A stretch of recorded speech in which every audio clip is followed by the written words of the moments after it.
अस्सलाम वालेकुम जनाब। आज बात करेंगे कि पाकिस्तान में होने वाली कुछ ऐसी बुराइयां जिनको अब बुराई समझा ही नहीं जाता।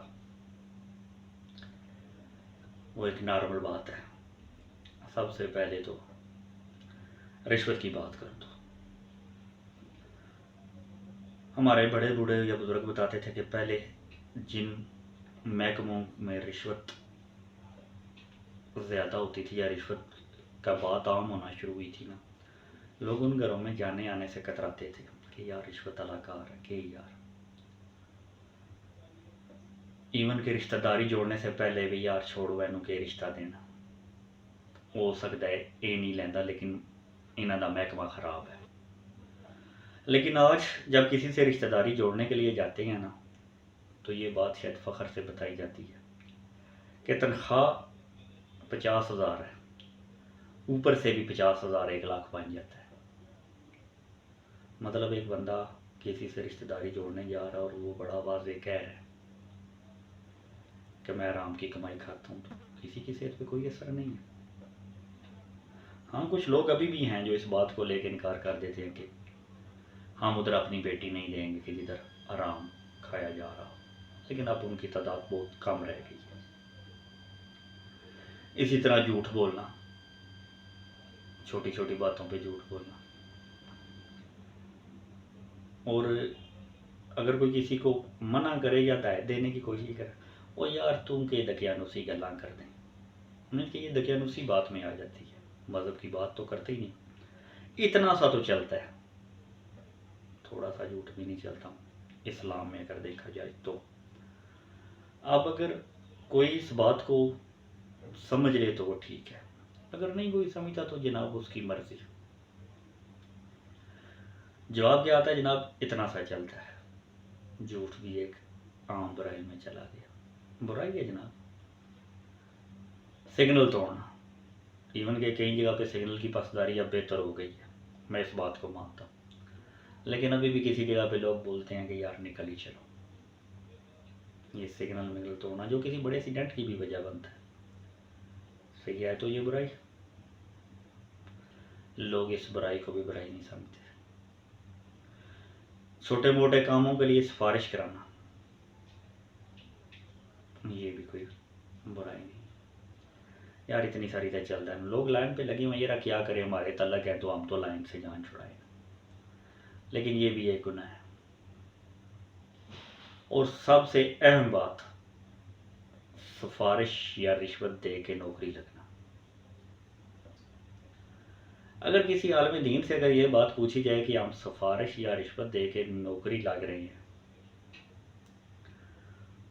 तो वो आलम दीन यही बोलेगा कि अगर आप सिफारिश या रिश्वत दे के नौकरी लग रहे हैं, अगर वो नौकरी किसी और का हक थी और आपको मिली, तो सारी ज़िंदगी आप पर वो कमाई आरामी है, हलाल नहीं है, जायज़ नहीं है, क्योंकि उस नौकरी पे किसी और का हक था।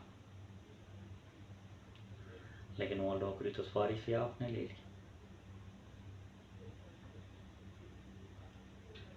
अब ईद आ रही है, उसके लिहाज से भी एक बात करूँ, नए नोटों की फ़रोख्त होगी, कुछ जगह पे तलकात बेस पे मिलेंगे, वो भी आम आवाम को एक मखसूस तादाद में मिलने चाहिए, लेकिन नोटों की फ़रोख्त की जाती है।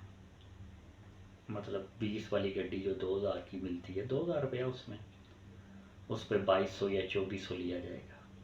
वो ऊपर वाला 400 आराम है, देने वाले के लिए भी आराम है। वो ये ना समझे कि मैंने तो दिया, उसके लिए भी आराम है, उसने आराम को बढ़ावा दिया। ये वाज़ इरशाद है कि रिश्वत लेने वाला और रिश्वत देने वाला दोनों दोस्त की।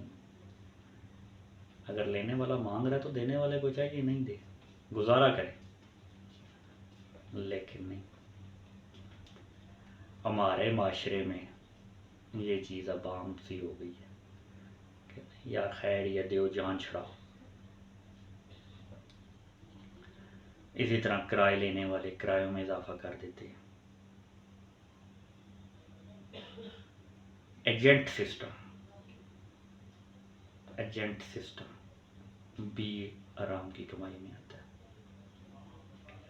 ख़ास तौर पे वो एजेंट सिस्टम जो ख़रीदो फरोख्त में होता है और जिसमें कमीशन लिया जाता है। अपने उलमा से पूछें, खैर मैंने इस बारे में एक आलम से पूछा था, वो बोलते हैं कि कुछ उलमा इसको हराम ही करार देते हैं, कुछ लोग बोलते हैं नहीं कराइए थे। अगर आपने एक प्लॉट किसी से ख़रीदा है, खुद ख़रीद लिया है और कुछ दिन के बाद उसको बेचा है, वो तो आप पर जायज़ है, उस पर जितना भी मुनाफा बने। लेकिन अगर आप एक प्लॉट या कोई चीज़ या कोई कार या इवन के एक फ्रूट की पेटी आपने ख़रीद लिया और आप उसको नफ़ा या नुकसान पे बेच रहे हैं, तो वो एक तिजारत। लेकिन एक तरफ बेचने वाला है, एक तरफ लेने वाला, बस आप दरमियान में बैठे हुए हैं, वो सौदेबाजी करवा रहे हैं, तो ये कमाई भी जायज़ नहीं है, क्योंकि आप तो कुछ नहीं कर रहे। लेकिन कर रहे हैं लोग। तो ये देख लें कि माशरा किस तरफ जा रहा है। कुछ चीज़ें बहुत वाज़े हुक्म वाली हैं। लास्ट एजेंट वाला जो मैंने बताया, इतना वाज़े हुक्म उसका नहीं मुझे पता चला। इवन के फिर कभी इस पर तहकीक ज़रूर करेंगे किसी आलिम दीन से पूछ के। लेकिन जो पहले बताए छोटे छोटे झूठ, रिश्वत, ये आप देखें आप किस जगह पे खड़े हैं। अल्लाह सबको नेकी की तौफीक अता फरमाए। जज़ाकल्लाह खैर।